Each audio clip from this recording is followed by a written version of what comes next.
ਤੇ ਉਹ ਸਮਝ मैं तो यही अल्लाह अगे राम अगे वाहिगुरू अगे अरदास करदा भी ये सरहदां तोड़ दिओ। ਇਹ ਮਹਾਰਾਜ ਕਰਕੇ ਤੇ ਸਾਡਾ ਮਿਲਾਪ ਕਰਾਉਣ, ਇਹ ਸਰਕਾਰ ਦਾ ਬਹੁਤ ਬਹੁਤ ਧੰਨਵਾਦ। ਜਿਹੜੇ ਸਾਡੇ ਮੁਸਲਮਾਨ ਭਰਾ ਬਹੁਤ ਪਿਆਰ ਨਾਲ ਬੋਲਦੇ ਆ, ਬਹੁਤ ਪਿਆਰ ਕਰਦੇ ਆ। ਕੋਈ ਬਹੁਤ ਵਧੀਆ ਸਿਸਟਮ ਲੱਗਾ, ਪ੍ਰਬੰਧ ਵੀ ਬਹੁਤ ਵਧੀਆ ਕੀਤੇ ਨੇ। अपने भैन भरा लगे सब, सानू कोई किसी प्रॉब्लम नहीं आई।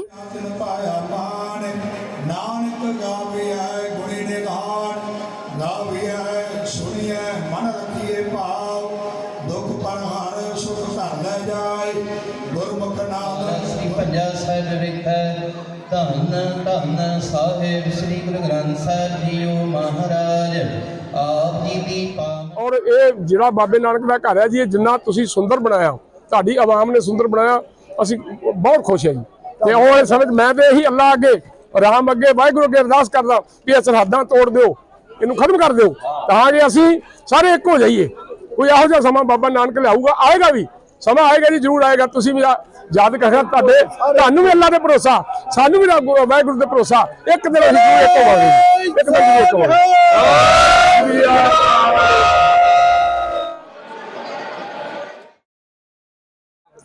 ਇਹ ਸੇਵਾ ਸਿੰਘ ਪਿੰਡ ਮੇੜੇ, ਗੁਰਦਾਸਪੁਰ ਤਹਿਸੀਲ, ਜ਼ਿਲ੍ਹਾ ਗੁਰਦਾਸਪੁਰ, ਭੈਣੀ ਮੀਆਂ ਖਾਂ ਦੇ ਲਾਗੇ ਪੈਂਦੇ ਆ।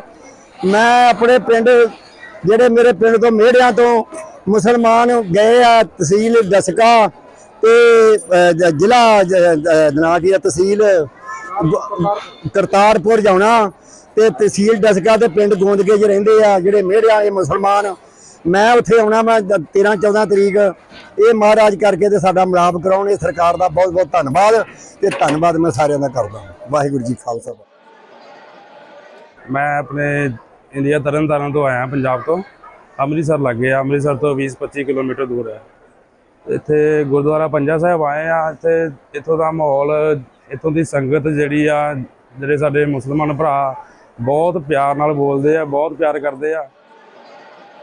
ਇੱਕ ਤਾਂ ਬਹੁਤ ਖੁਸ਼ੀ ਦੀ ਗੱਲ ਹੈ, ਵੱਡੀ ਸਭ ਤੋਂ ਇਹ ਗੱਲ ਹੈ ਕਿ ਜਿੰਨੇ ਵੀ ਵੀਜ਼ੇ ਅਪਲਾਈ ਕੀਤੇ ਸੀਗੇ, ਹਰ ਇੰਡੀਆ ਸਰਕਾਰ ਔਰ ਪਾਕਿਸਤਾਨ ਨੇ ਸਾਡੇ ਜਿਹੜੇ ਵੀਜ਼ੇ ਪਾਸ ਕਰਾਏ ਨੇ, ਬਹੁਤ ਬਹੁਤ ਇਹਨਾਂ ਦਾ ਧੰਨਵਾਦ ਹੈ।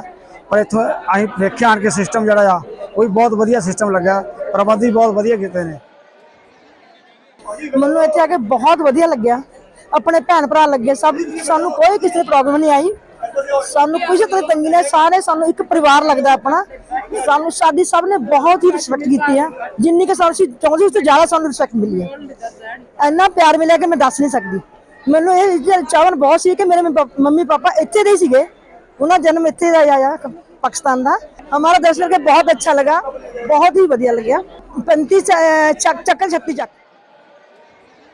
इसमें हमारे पास जो इस दफ़ा जो हसन अब्दाल में वसाकी मेले के सिलसिले में सिख हज़रात ने आना है इंडिया से, जो पिलग्रिम्स आएंगे वो तकरीबन 7,000 के करीब होंगे, जो कि अक्रॉस द वीक उनकी ये सेलिब्रेशंस चलती रहेंगी। उनकी रिलीजियस सेरेमनीज़ यहाँ हसन अब्दाल में चलती जाएंगी, करतारपुर में भी इसी तरह और ननकाना साहिब में भी इसी तरह।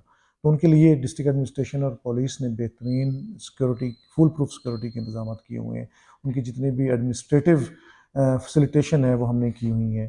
उनके लिए बेहतरीन रहायशी इंतज़ामात हैं। उनकी जितनी भी रिलीजियस सेरेमनीज़ के जो औकातकार हैं वो हमने मुतय्यन किए हुए हैं, ताकि हर कोई अपनी पीसफुल तरीके से वो अपनी रिलीजियस सेरेमनीज़ कर सकें। वली कंधारी में वो जाते हैं, उसके लिए हमने उनको फैसिलिटेट किया हुआ है।